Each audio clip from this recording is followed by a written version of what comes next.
المحاور اللي تم مناقشتها اليوم أنا بدي أعرج عليها هيك يعني مختصر بعدين ننتقل البند اللي أنا بدي أحكي فيه. هلا بخصوص المراحل التاريخية أو المعرفة التاريخية أو الحدث التاريخي اللي صار. الشيء الملاحظ إنه المرأة دائما كانت بعيدة عن هذه المناسبات أو هذه الاتفاقيات، والمرأة كانت بعيدة عن مستبعدة عن مراكز القرار. بالتالي كل ما حدث في التاريخ الماضي يعتبر من صنع الذكورة.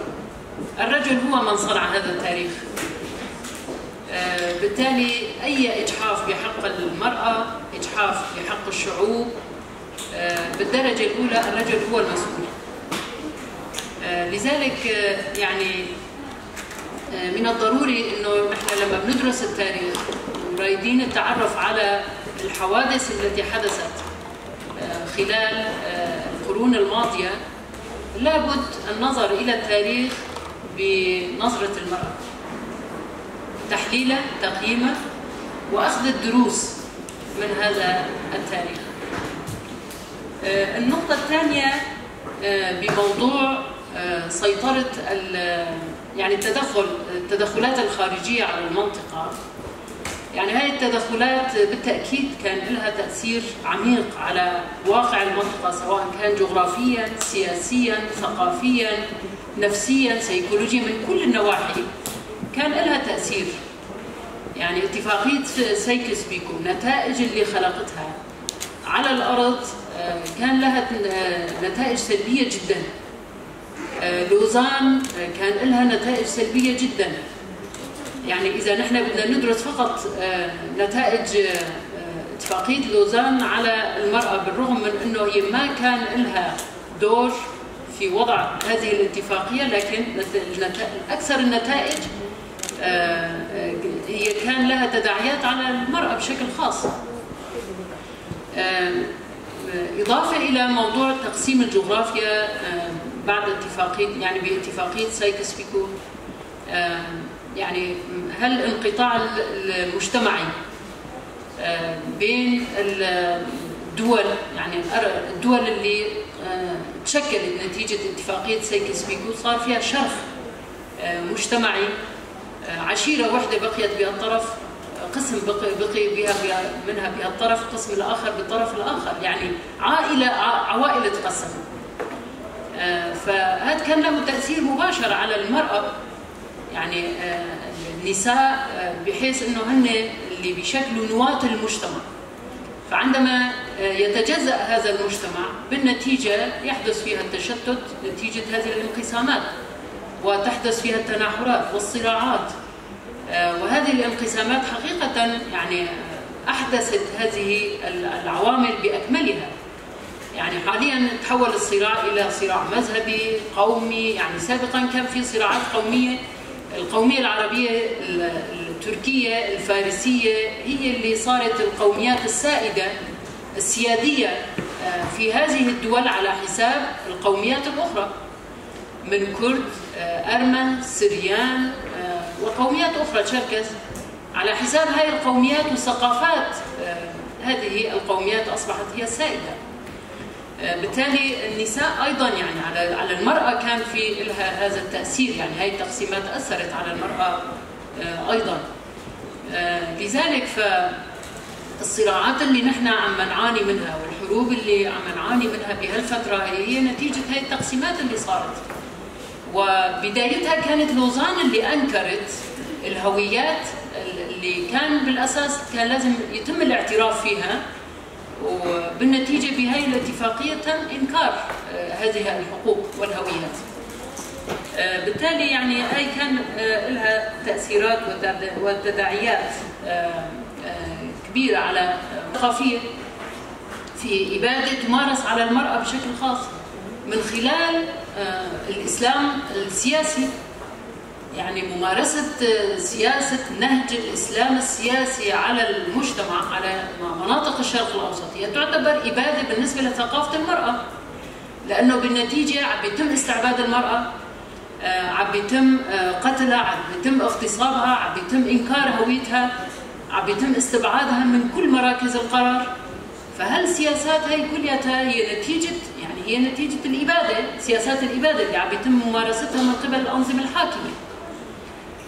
فلذلك يعني بموضوع الإبادة أيضا من الضروري أن يتم دراسة حاليا المرحلة اللي نحن موجودين فيها عم نعيش فيها الأساليب اللي عم يتم ممارسة الإبادة فيها. تركيا مثلا نحن يعني في سيدة تحدثت عن القوة الناعمة، يعني الأتراك مثلا تركيا استخدمت القوة الناعمة في سبيل إبادة ثقافة الشرق الأوسط، يعني ثقافة الشعوب الأخرى من خلال فنها، مسلسلاتها اللي روجت لها. المسلسلات هي اللي هي بالأساس ما هي ثقافة سكان المنطقة، شعوب المنطقة العثمانية يعني. لكن لازم نحن بالأساس يعني يكون في لنا نهج آخر مختلف يرسخ ويعزز من الثقافة الأصيلة لشعوب المنطقة، ويعزز من ثقافة المرأة بالأساس. فلذلك ضمن هالإطار يعني أخذ هذه النقاط بعين الاعتبار مهم. فما هو الحل؟ يعني كيف للمرأة أنه تلعب دور تطوير علاقات حسن الجوار، تعزيز هذه الثقافة المتحابة، ثقافة السلام، ثقافة التعاون، المساندة والإخاء بين شعوب المنطقة وبين النساء. يعني لحد الآن مثلا من خلال ثورة 19 تموز اللي نحن مقبلين على هاي المناسبة بعد كم يوم، هاي الثورة خلقت ثقافة جديدة بالوقت اللي كان الهدف من هاي الحرب كلها خلق صراعات داخلية في المجتمع السوري بين الطوائف، بين القوميات، بين الأديان. كان في هدف أساسي أنه يتم تعزيز وتقويض هذه الصراعات، من شكل هذه الصراعات أو نوع هذه الصراعات بين كل شعوب المنطقة، لكن ببناء مشروع الإدارة الذاتية ومشروع الأمة الديمقراطية اللي عطى دور أساسي للمرأة بحيث هي تكون تلعب دور الريادة والقيادة لمشروع الأمة الديمقراطية ومشروع المساواة بين الرجل والمرأة والعدل والمساواة بين الرجل والمرأة وحرية الفرد والمجتمع.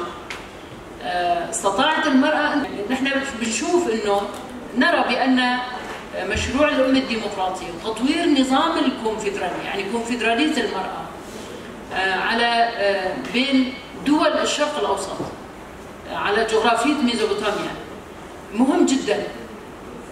حتى الآن نحن تحدثنا عن مفهوم الأمة الديمقراطية، لكن قليلا ما تحدثنا عن نظام الكونفدرالية التي تعترف بالهوية الاعتبارية لكل تنظيم نسائي ولكل مكون بهويتهم الاعتبارية، إلى جانب أنه هي تكون جزء من منظومة الكونفدرالية النسوية على مستوى الشرق الأوسط. فلذلك يعني هون بذرتها تم زرع البذرة الأولى في شمال وشرق سوريا من خلال بناء نظام الإدارة الذاتية وتشكيل مظلة المرأة، التنظيمات النسوية في شمال وشرق سوريا، وانتقالا إلى المناطق السورية الأخرى ودول الجوار. فمن المهم جدا أنه من هالناحية مثلا يتم العمل على بناء هذا النظام الكونفدرالي النسوي، إضافة إلى تطوير الوعي النسوي في كامل الشرق الأوسط، يعني الوعي التاريخي، الوعي الجنسي، الوعي بالذات، الوعي الثقافي، يعني من كل النواحي لازم يعني المرأة تكتسب هذا الوعي، وبهذا الوعي هي تأخذ مكانها في مراكز القرار. بمعنى أنه أي مركز قرار إن تواجد إن لم يكن فيها للمرأة دور هذا يعني بأن قرارات ذاك المركز لن يكون في خدمة المجتمع ولن يكون في خدمة الفرد. لذلك أخذ المرأة دورها في مراكز القرار مهم جدا، إضافة إلى موضوع الحماية الدفاع. الرفيقة آسيا ذكرت هذا الموضوع.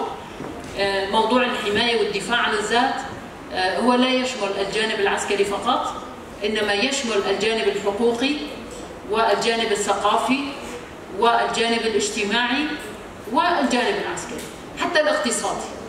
يعني من كل النواحي، يعني هاي النواحي كلها تشمل موضوع الدفاع.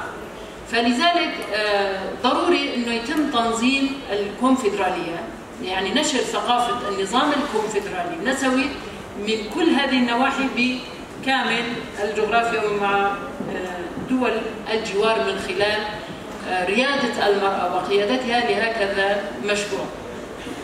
فثقتنا كبيرة بأن المرأة هي التي ستنقذ شعوب المنطقة من آثار الاتفاقيات القديمة، سواء كان لوزان أو إن كان سايكس بيكو أو إن كان اتفاقيات أضنا وغيرها وغيرها. فهي اللي راح تصحح مسار التاريخ، وهي التي ستبني مجتمع جديد بنظرة أنثوية. وشكرا لحسن سماعكم.